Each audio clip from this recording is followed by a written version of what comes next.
Welcome to This Is True Really News. Please, if you would like, subscribe and or follow us at your leisure. Like now would be good. And then tell your friends that they can catch us now on Apple Podcasts, Podcruncher, iCatcher, Castaway, 2, and Castro. Is it Fidel or Raul?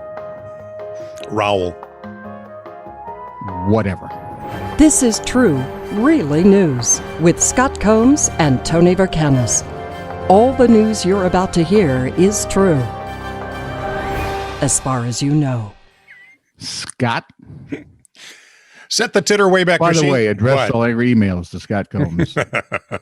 Set the titter Wayback Machine to the year 2015. Maybe it should be the not so far back machine. The place, Salty Brine Beach in New Jersey. 6, then it'd be way back. Kathleen Dennis, 60, sitting in a chair, minding her own business, when the beach under her, rather unexpectedly, exploded. Were superheroes flying through? No, throwing Denise about 4 feet into the air and 10 feet backwards onto the rocks of the jetty. Ow. She suffered 2 broken ribs and bruising, but otherwise was okay. Most people, as you know, are aware that beaches generally don't explode, and there was an investigation.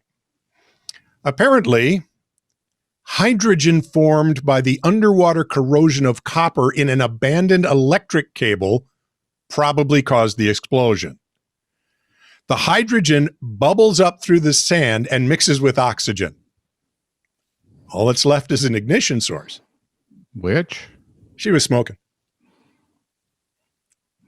See, your doctor is right. Smoking kills.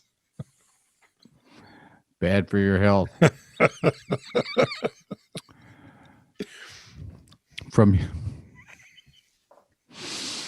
Everything's blamed on tobacco these days. And yet there's Washington, D.C. We've had stories around and about of strange and unusual funeral practices, human composting, which is weird to me, chewing gum coffins, which is, well, I really had to chew on that. Really weird, yeah. But now the state of Maine is looking to outcool them all. Mm-hmm. A new bill submitted to the Maine State Legislature's Health and Human Services Committee would legalize open-air funeral pyres, which means, yes, it would be the version of a 21st century Viking funeral. I don't personally see the attraction, though Game of Thrones, Vikings. Oh, I might like this because I'm related to the Vikings. Maybe even... Because I'm Scottish. Maybe even the Phantom Menace had something to do with it. Anyway, the great warriors and chieftains get sent off so cool into the fiery afterlife, blah, blah, blah. I can't wait. Funeral pyres, if you're wondering, are still commonly used, especially for high-ranking individuals in the Far East, for example. Yeah, that's true. Yeah. Which is where Scotland is, I'm sure. No, well, it's east of us.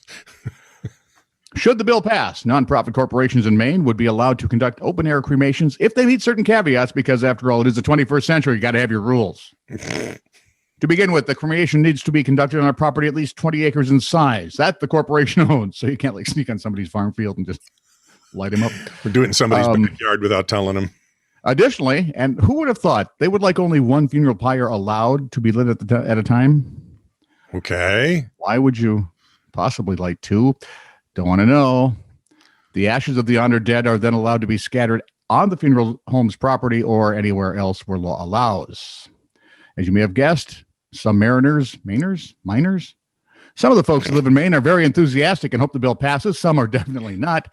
By the way, either way, if it should pass, I told you it'd be a 21st century Viking funeral. Yeah. Because there would be no flaming arrows fired into boats to light them up. Sorry.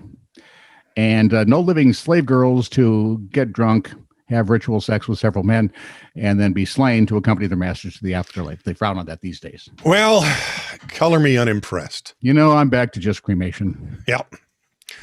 Medical chart toppers. On the second day... You want to be the slave girl is my question. This is not... No, you don't understand. I want to be one of the guys helping out.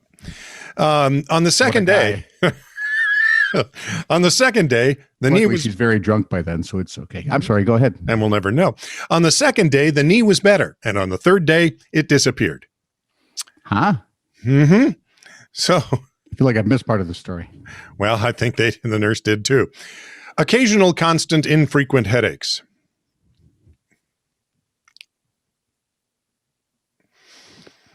Yeah, that's exactly what it says. Can't really put that together in a coherent thought. Okay, go ahead.